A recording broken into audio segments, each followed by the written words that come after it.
All eyes are on the Vatican these days. Could it be the stage for peace talks between Russia and Ukraine? And if so, is the Holy See reclaiming its historic role as a major power player in global politics? At first glance, the new Pope Leo XIV has little in common with US President Donald Trump, except that both are American. Many even see Leo as the complete opposite of Trump. Yet they share one crucial goal: securing peace in Ukraine, though for very different reasons. Will Pope Leo become a politically active pontiff? And can he heal the deep divisions tearing apart American society? On To The Point, we ask Trump and Leo XIV, two Americans for peace?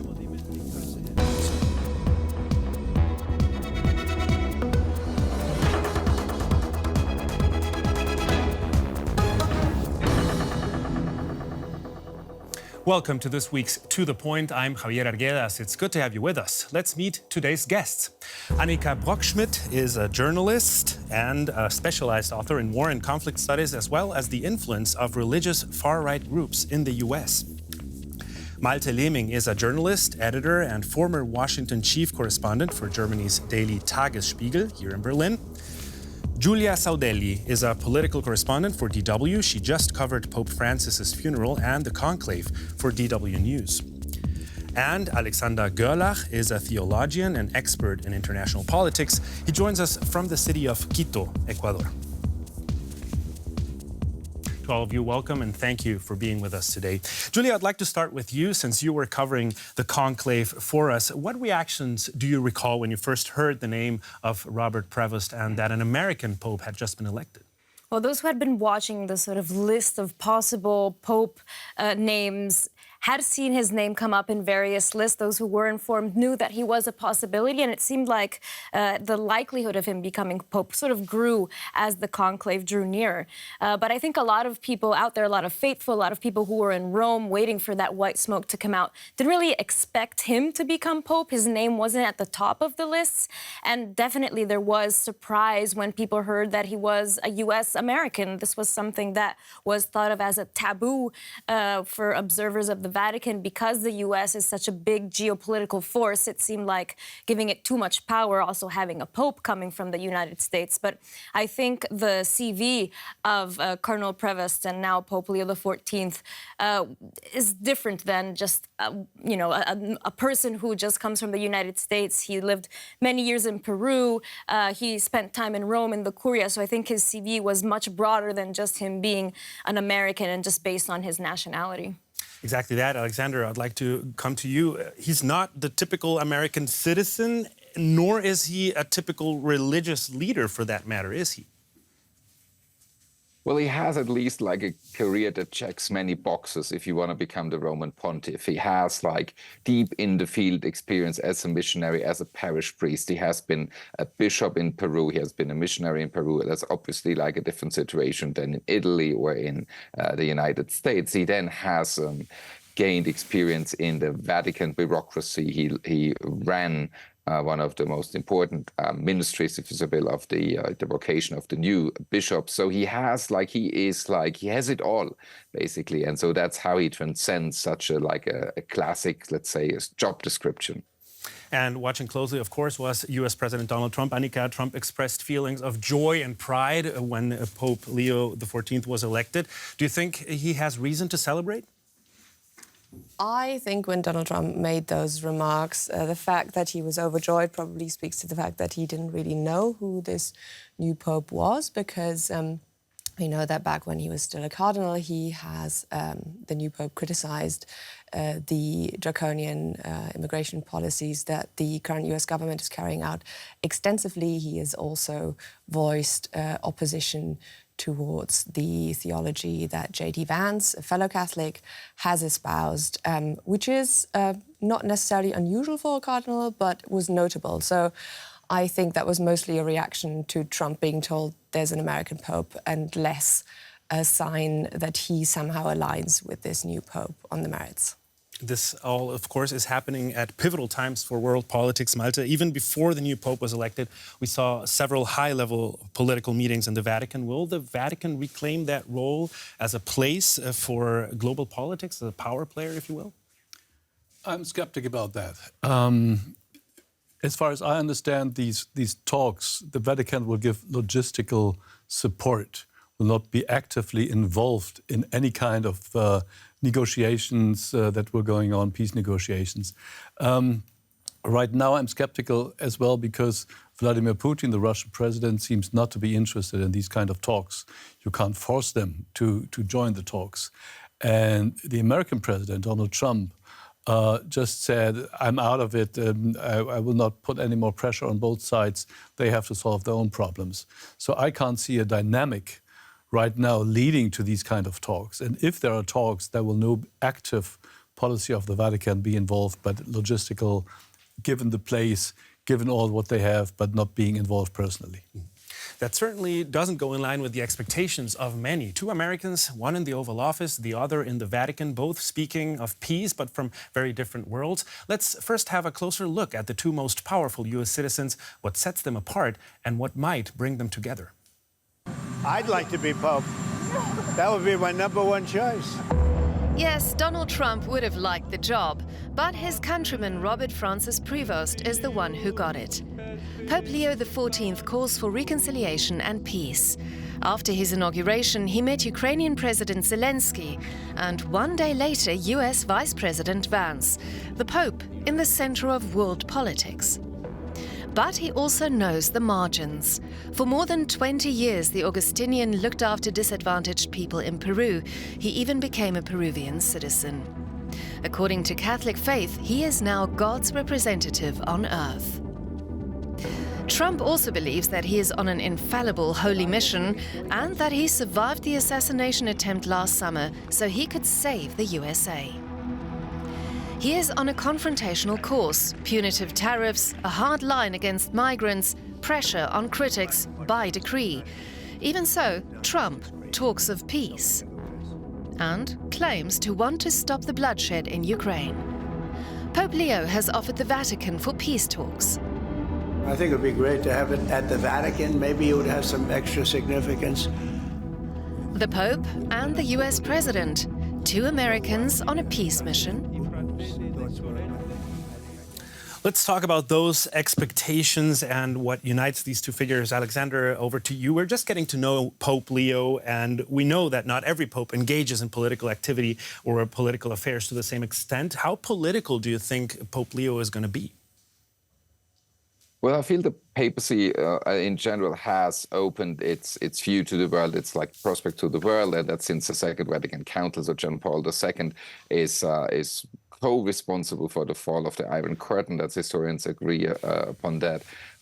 Francis has also been like highly active in politics. So I think that's kind of like a new branding, if you want to use this term, or like a new scope or purpose that the papacy discovered for itself in the later half of the 20th century. And in that context, I feel Leo XIV is ready to pick up and follow suit what his predecessors did. And so this papacy will effectively be a political one. If you see what he's like, alone the name he's given himself, Leo XIII, that is already highlighting that he wants to be like involved in questions of justice for workers. He's also like talked about the environment as much as Francis did before him. So we can expect a political pontificate. It might be, of course, in the sound and the wording used be much different from what we know from the White House. But would you then agree with Malte that the Vatican would rather provide logistical support and not necessarily get more involved?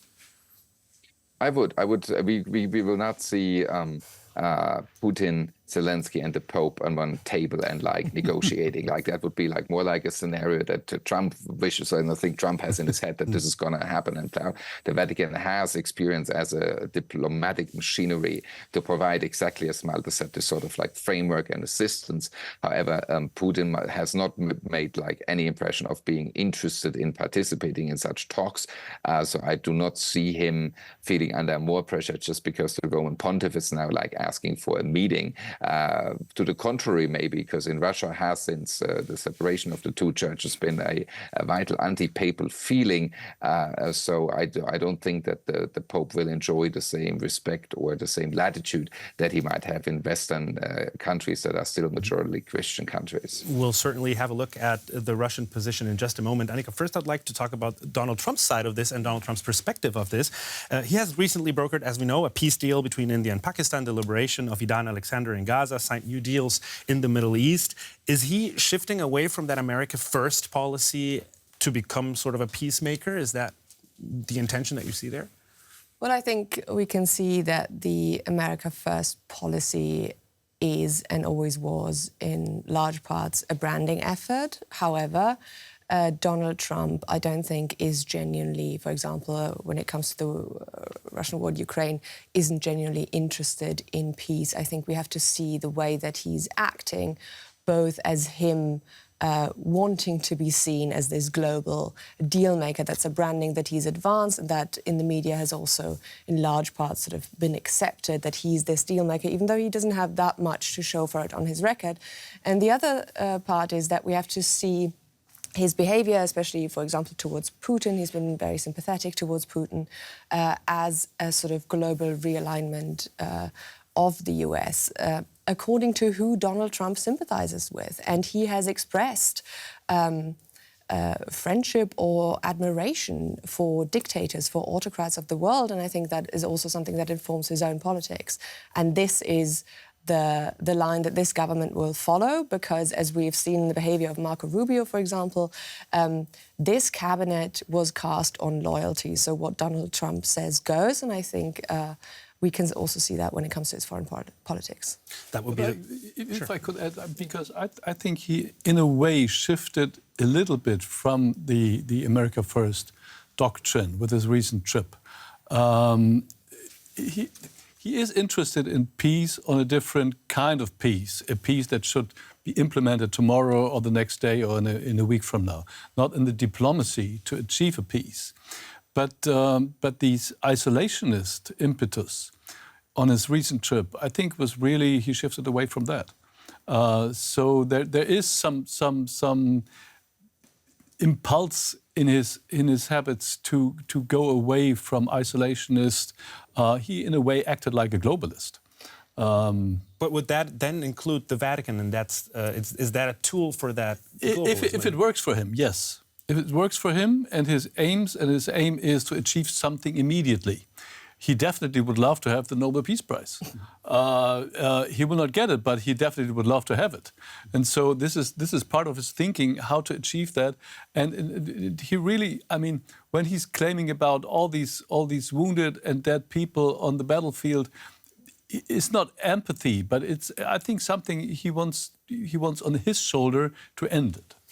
Julia, would you think that the Pope will join that effort specifically and also validate him then, Donald Trump, as a valid broker for these kinds of peace negotiations in Ukraine, for example?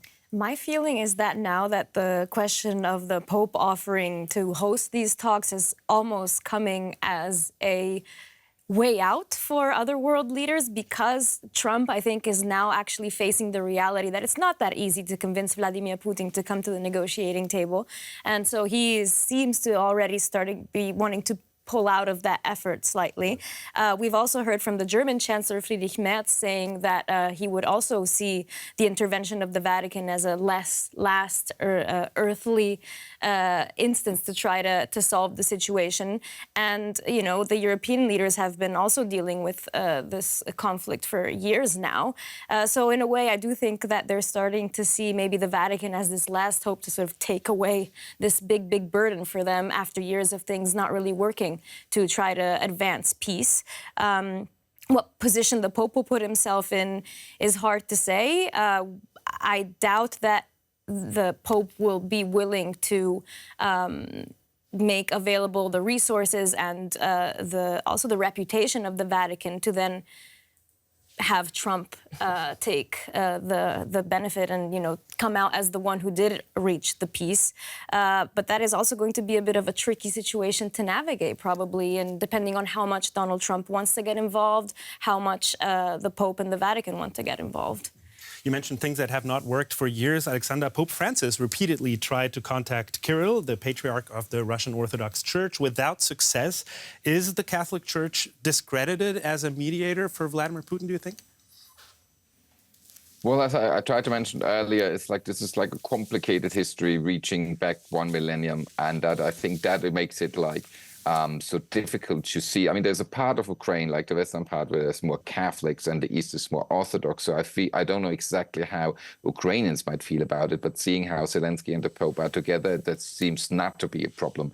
However, there has been a long history of grandstanding against the Vatican. So I don't see how that would automatically make that a natural partner for this debate, even though the Kremlin might accept or like understand the role of the Vatican theoretically. It would mean a pivot of like current or known Russian narratives regarding Western institutions. And one, if I may say one thing more on the prior topic with the Trump invited the Pope to the United States, to the White House, and I guess that's exactly like the result would be that he is like stealing the show, as the German expression goes, from the Pope. So I think it's not like it's gonna be like me and the Pope.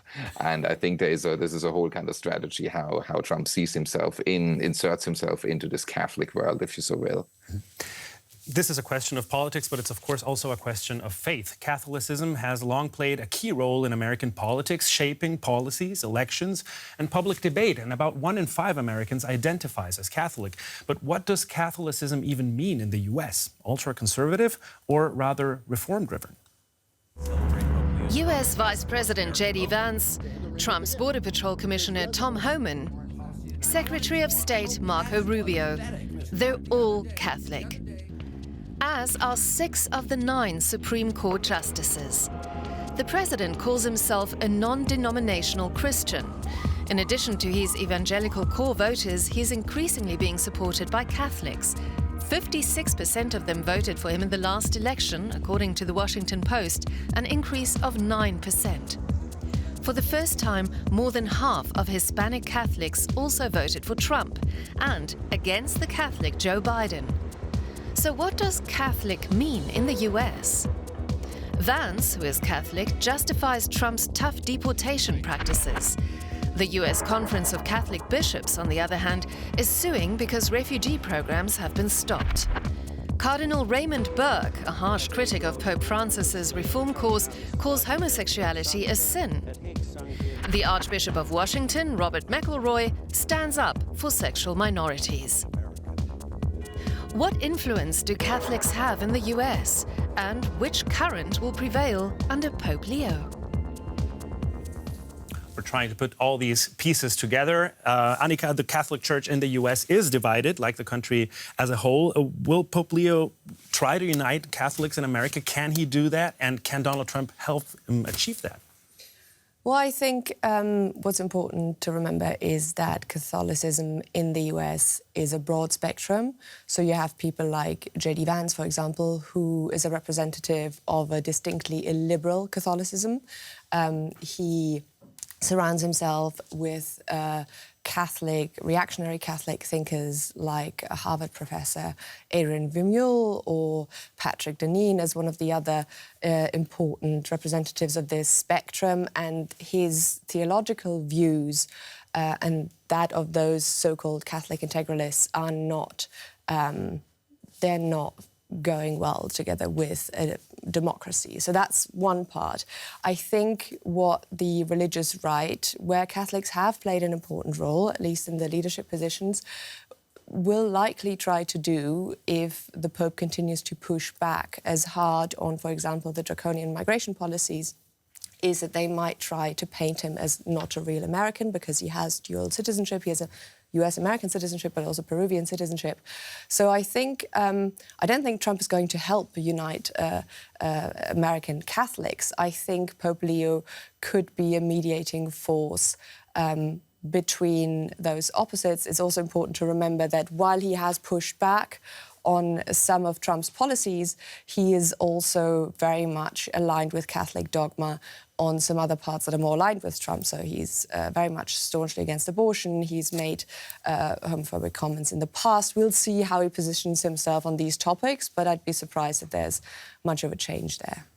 Trump certainly tries to market himself as a Christian. Alexander, to what extent do you think they actually share common values, the same values Pope Leo has to stand for? Well, the Catholic Church for the longest time was a minority in the United States. So now being the biggest Christian denomination is also something new for Catholics themselves. This is mostly driven by immigration. However, the church as a whole, like in the church-going flock, those people who go every Sunday, there's 51% of Catholics say they want female deacons, and there's 54% and 41% of Catholics say they want female priests. So it's not like that even if you are a churchgoer, that you think everything should just stay fine, everything is fine and should just stay as it was all the time. And we have not yet talked about the abuse scandal that is rattling the church still, and that started in Boston in the United States to become like a part of the global eye. And so I think these are all like, this is the Catholic Church in America. And this, because it was a minority church, it is like hugely distinct from like the mega churches that we have in mind when we think of American Christianity. And the so-called prosperity gospel, the gospel that if you are poor, that's your own fault, and if you're rich, God favors you. That's very broad now and very bold to just say it like in this short version, but that is diametrical opposed to Catholic teaching. And actually, I feel also to the Christian teaching that the Lutheran Church in Europe and other European churches are the classic churches. And this idea of like, if you are rich, then God is favoring you, that's something that most certainly Donald Trump also adheres to and subscribes to. And that is, like, as I said, like not the Pope's values. They are not the Pope's values. That is also not the Catholic doctrine. And since the Second Vatican Council, the option for the poor, as it's called, has been a core element of Christian understanding and the understanding of the Catholic community. So, as we've seen, there might be a disruptive force, if you will, with Pope Leo in this apparent cohesion between the right. Also here in Europe, Julia, we know that Trump's stances on things like migration or abortion are shared with far-right political movements here in Europe. To what extent do you think we'll see a change in those relationships with Pope Leo? Well, it's been, I think, already with his predecessor, with Pope Francis, it's been a difficult balance for some more far-right movements in Europe, because on the one hand, they do say that they bring forward and they want to strengthen Christian values, family, and these kinds of things that are important for Catholics around the continent, around the world. But on the other hand, they have come in contrast with the previous Pope and with some of the things we heard coming from Pope Leo XIV. It seems like they're still going in that direction. Their support for migrants and criticism of many governments that have had really tough policies against migration. Also, the criticism coming, for example, from Pope Francis, but we've heard that already from Pope Leo XIV, of capitalism and the capitalist financial system around the world. These are also things that don't really match up with some of the policies of a lot of these far-right movements, but also far-right governments that we've seen in Europe. The closest relationship, because of geography, is with the Italian government, and we've seen some contrast there with Prime Minister Meloni. So it's likely going to be tricky for the far right and the Pope to find common ground on many issues, even though in theory they should match in some instances. And yet the Catholic Church can sort of empower also. Yeah, sorry, refill if you can. No, I just wanted to, if I may, just quickly on abortion, because like that's no Pope will ever change the doctrine in general on abortion. But then you have to see that, like in the Catholic understanding, if the life of the mother is at risk, then it is like the lesser evil. It's something that's higher prioritized. What can you do? And that's still tragic, but like, in 14 states now in the United States, even that is not an option for an abortion if the life of the mother is under threat. So you see that even the staunchest Catholic doctrine is still much more liberal than what you see in some American states now. So even if it sees on the surface that, like in terms of abortion, there's a common understanding, there's also in detail there's not. However, that decision was enabled by the U.S. Supreme Court, Malte, where 6 out of 9 judges are Catholic. What does that mean for the U.S. society and for the government? I would say we have to look at things from the perspective of Pope Leo XIV himself. He is the pontiff of 1.4 billion people worldwide. If we talk about the US and Europe, we just have like 10% of it. So he really does not care about the liberal expectations one might have in Europe and in America, but about the unity of the Catholic Church worldwide and about the tendencies and trends. The missionary aspects, for example, in Africa and Asia, are much more important for him than the question how to deal with homosexuality in the US. It might help that he comes from the US. He actually participated more in Republican primaries than in Democratic primaries, but so he understands the US, and that might help. I don't expect him to change a lot. All right, we have time for one question, only one choice. Pope Leo or Trump, who will shape global politics more in the next few years? Just one. Trump in the short term, Pope Leo in the long term. Okay. Trump. Alexander? I'm with Malte. Short term, Trump, Versus long term.